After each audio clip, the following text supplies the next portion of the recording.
After a good run of form with a new tactic, the teams around us have already figured us out, and there's still a lot of work to be done. Let's get into the episode. This is episode 11 of Bottom Club to Top Club. We have went on a period where we are drawing most of our games, a couple of losses, one win, since we last left off after the victory with Stenhousemoor. We have managed to do one piece of business during the transfer window. That was to bring in Kieran McKechnie. It's a 3.5 star winger on the right hand side, but we're probably going to play him in here at the moment. And he's going to get thrown straight into the deep end in this first game, in which we're going to be playing Edinburgh City and Forfar. Edinburgh City are currently sitting in 4th, and if we want to get into that playoff spot we have to win, and Forfar are top of the league. It's not inconceivable that we could actually beat them and go into that playoff spot, but it does require us to turn those draws into wins and do it quick. I thought the transfer window was going to be a lot busier, but we simply could not get who we wanted in. We're trying to bring in a striker who sorted out all our troubles. That striker was Joe McGlynn. He's actually gone to Arbroath, and Arbroath are in the Championship, so 2 leagues above us. So he would have been a very quality signing. He was happy to agree terms. We could have had him for actually cheaper than this. Arbroath came in at the last minute and took him away from us. The last thing I should add is that our transfer for McKechnie was actually a swap deal where we got Linus out the door. He'd been grumpy for some time and no one was willing to put in an offer. It's only when we agreed to the swap deal that we could actually get him out the door. So we're going to head into this tough game for us, see how we get on. So we have a free kick to start with. Balmer, chance to whip this ball and he goes straight for goal. And he gets it over the wall and down again. We've managed to get 1 goal up within 2 minutes. We're still in games controlling the possession quite well. However, our actual chances that we're creating has become a bit less, and how many of those we're getting on target is also reduced. It's a long chance here for Edinburgh City. Trying to get in behind our defence, Tappan just shoots from well outside the box. Our press managed to enforce the error in judgment. Edinburgh City choose the left hand side to come down now. They get the ball into Gallagher. Gallagher shoots, but it hits the goalkeeper and goes out for a corner. One last chance before half time to get this goal. It's defended well. But Coulson picks it up again, comes down to the left hand side, tries to get to the byline, ball towards Gallagher, but again it's cleared. Wilson drives forward, plays the ball through to Donnelly. Tried to get to Riley, but it's picked off, and it does end 1-0 to us. It's been a game which we have controlled, but we require another goal really to solidify this win. We've been in this position a few occasions now, and we've still managed to concede, but it's good to see McKechnie's having a good game. Our wingers really haven't been up to scratch like they were last season, so we needed to bring in some sort of fresh legs in there. So there's not many highlights with this tactic at the moment. We're just sneaking into that 4th place spot if we can keep this result going. So we'll make our 3 changes.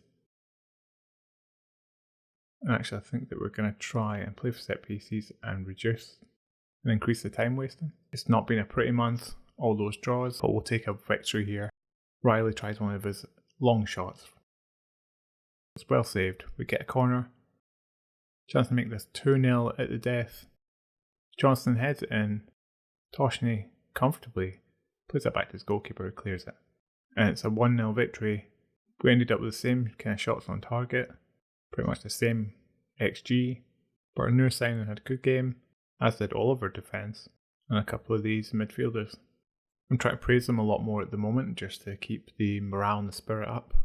You can see how quickly it changes in this league. There's only 10 teams and everyone below the top 3 are all exceptionally close. We've got 3 teams now on 33 points. Our goal difference since we changed tactic has started to creep up. We're now +3 rather than the -5 I think it was when we started. In that sense it's done its job in making us a little bit more solid. You may have noticed there is again a little bit of tweaking going on, not as much as what I was doing before, however we have tried now doing 1 attacking wing back. In this case I'm going to change it to Birch. Birch is more offensively minded, and with these inside wingers coming inside, he'll provide us with that bit of width and hopefully get some more crosses in or get to the byline, get those crosses in. We've also changed Donald to being a pressing forward, just to bring him a little bit deeper and trying to get him to cause a little bit of havoc with the defenders. And the players are all pretty comfortable with this system now. So our second game of this episode is Forfar. Forfar are 3rd place in the league at the moment, just above us. A win would really help our push for this playoff spot. If you'd told me we'd be in this playoff spot after that exceptionally poor run that we had, I wouldn't have believed you. But somehow we have managed to squeeze in there, and it's all about trying to keep it. Forfar really should have had a goal there. Somehow we scramble it clear over to Balmer, back to Wilson, Duthie. That's how we play now. Just keeping this ball away. We think we're Barcelona. Keeping it patiently. Duthie, back to Mahmood. We've been here for at least a couple of minutes now. Back heels. Intricate touches. But the minute we try a 1-2, it's given away to Forfar. We try their own little bit of Barcelona play. Get to Armstrong a lot faster than us. Gallagher now down this left hand side. He's got a chance to get the ball in. He does. Heenan was there crossing though. Was behind Heenan. Got it all the way to him. And he managed to volley it into the back of the net. We need to be much better in the second half. But it's Forfar with the free kick. Gallagher outside the box. He makes an attempt, but it just goes wide of the post. 55 minutes played. We're in their half now.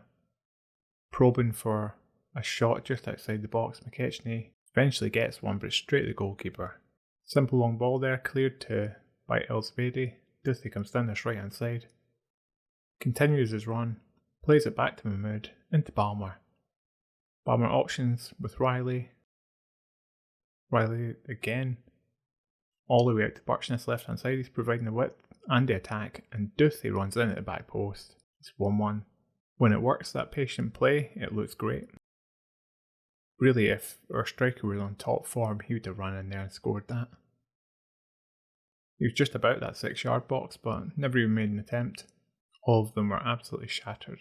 McKechnie having a poor game, actually. Donnelly also having an exceptionally poor game. Just going to try and bring on some fresh legs in as many different locations as possible, so midfield, attacking wingers, and the defence. We'll take a draw here against top 3. Again, we control possession by 64%. In saying that, Forfar on XG were the stronger side. And that leaves us in that 4th place spot until Edinburgh City and Elgin play. They will have an opportunity to overtake us now. And we're coming up to the run up to the end of the season now. Got around 11 games left. We do have to play Forfar again. Look at the fixtures. Edinburgh City will be playing Stenhouse Moor. We're in 7th. And Elgin are playing Peterhead, who are top of the table at the moment. Both of them are tough games, and those games have been played, and Edinburgh managed to win their match against Stenhouse Moor, but Elgin lost theirs. So we drop out that 4th place spot again. We've got a real tough bit of work ahead of us. Got 4 points clear of Annan in 7th. We're looking like we're going to at least make our top half finish club vision requirement, but we want to do better than that. It's been a tough season, but I think that this squad is only going to get better when you look at the quality and potential that we have. We've loaned a couple of those players who weren't quite cutting it, the youth players at the moment, and hope that they will get a little bit more regular game time, come back better than they were this season. We'll follow that up with the Forfar and Airdrie in the final episode of the season. It's been a very mixed bag, but it looks a little bit more promising now than it did before.